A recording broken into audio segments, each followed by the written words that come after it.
Who is this Exo being kitbashed into existence? Exos can be killing machines and most of them are friendly, but their creation involves some of our greatest enemies: Clarity Control, Darkness, and Vex Radiolaria. Today we explain the story of one of the most notorious Golden Age scientists, who this Exo may be, and the reason behind it.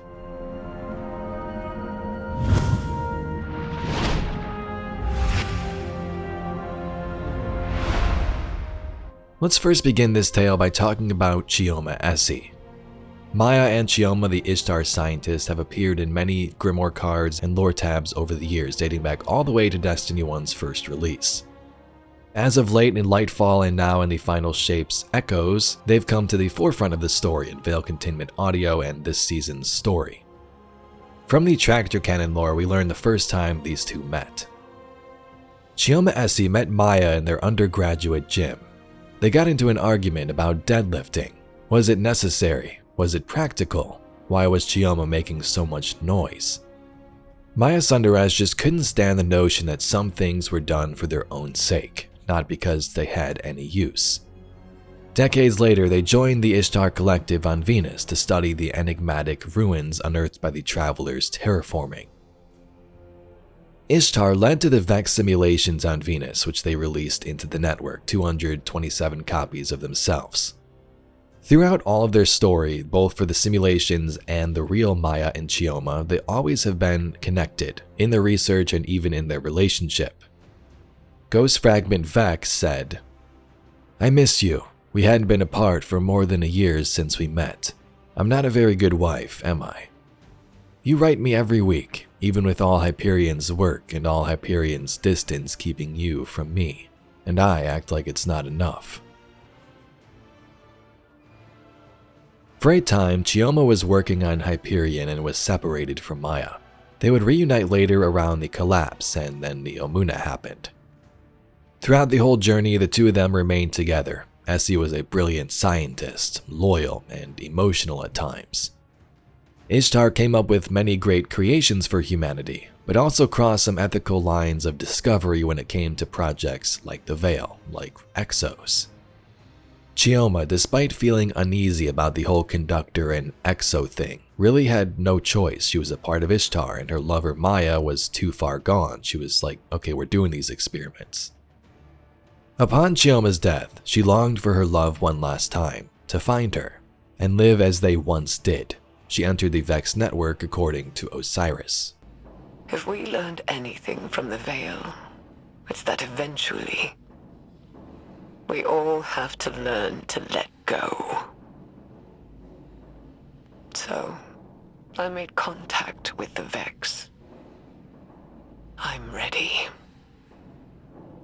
And it's time to say goodbye.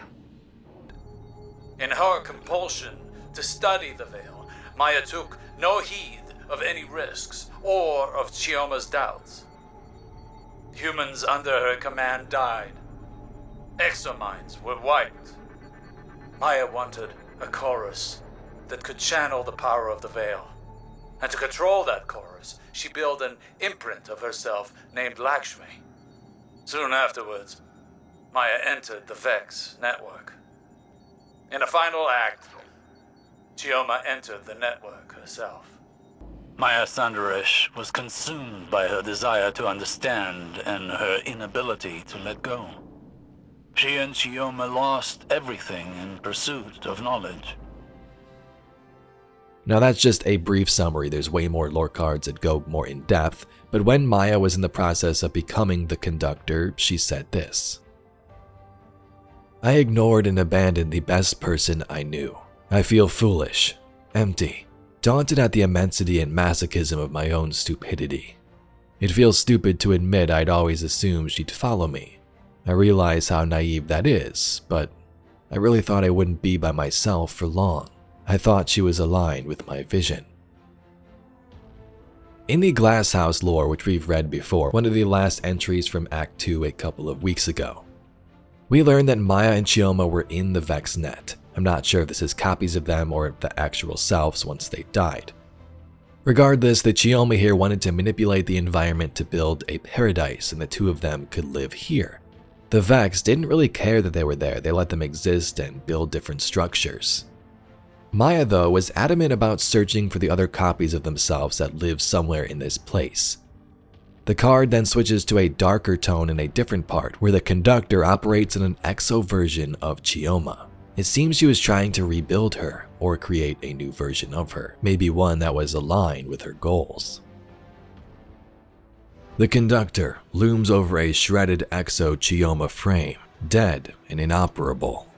A ragged face hangs by synthesized threads of skin from a metallic cranium.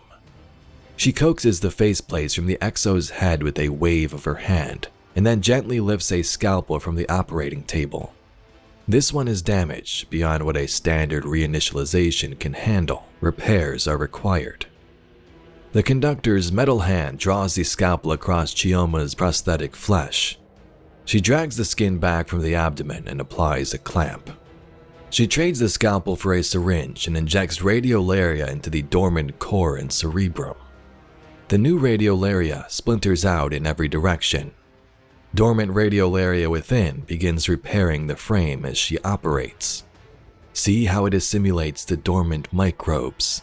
It is fascinating, she thinks. Chioma's eyes snap open. She tries to wrench her restrained head down to look at the searing pain in her open metal stomach. She tries to scream, but produces no sound.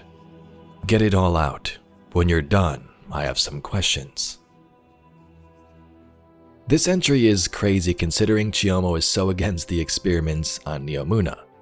She kept telling Maya that we should stop all this exo shenanigans and just focus on the Veil itself, no more people have to die. Yet here she is now being reawoken as an exo, being tortured by the conductor. I'm assuming this screenshot and story leads us into Act 3, either a cutscene at the beginning explaining what's happening now, or a moment we'll come to find later on. The conductor is seen in the background though, the same design and outfit as we've seen from other images and cutscenes. She appears to be the one raising this exo faceplate. This is also intriguing considering the whole exo part of it. She's been able to control Saint, who is an exo, likely because of his link to darkness and Vex radiolaria, which the conductor can control. That's why she was diverting all of it to the center of Nessus. But in this case, she was building or rising a new exo which we believe to be Chioma. We know that back on Neptune, Maya made an imprint of herself into an exo that turned out to be Lakshmi. She might be employing those same tactics to try and bring back Chioma, or just using Vex radiolaria like she did in that lore tab to fix an exo up and somehow Chioma's mind is implanted within. Is she searching for that perfect vision of her that she believes belongs in this new golden age, a Chioma that aligns with her vision? In the Polychroma lore tab, the conductor believes only a few people are smart enough to lead. There doesn't need to be many leaders in this collective consciousness, just the correct ones. A few of them. Maybe this also connects to Chioma's revival. There are individuals that would meet the qualifications, of course, and those who possess unique brilliance that is impossible to duplicate. What ease can we provide those careful few? How to best shape their world from the inside out? There are problems my Vex can alleviate. Why take risks with an AI when a more straightforward force may be utilized to facilitate a civilization's rise? Related research with my ally has proven the path forward. Radiolaria remains easiest. Its individual minds are simply so small. Although they are multitudinous, their connections make it simple. Other larger, more complex minds prove difficult for the time being. But I am not unfamiliar with the rigor of practice. I will delight in trial and error. Perhaps I've answered my own question. The entirety is never necessary. The individuals that matter always are. Anyway, Guardians, that's all we got for today's video. Give me your thoughts about the conductor and Chioma in the comments down below. What is going to happen in Act 3, which just releases next week? If you'd like to see some more Destiny lore and mysteries just like this video, please be sure to subscribe to the channel. I thank you very much for watching, and I'll catch you all in the next video.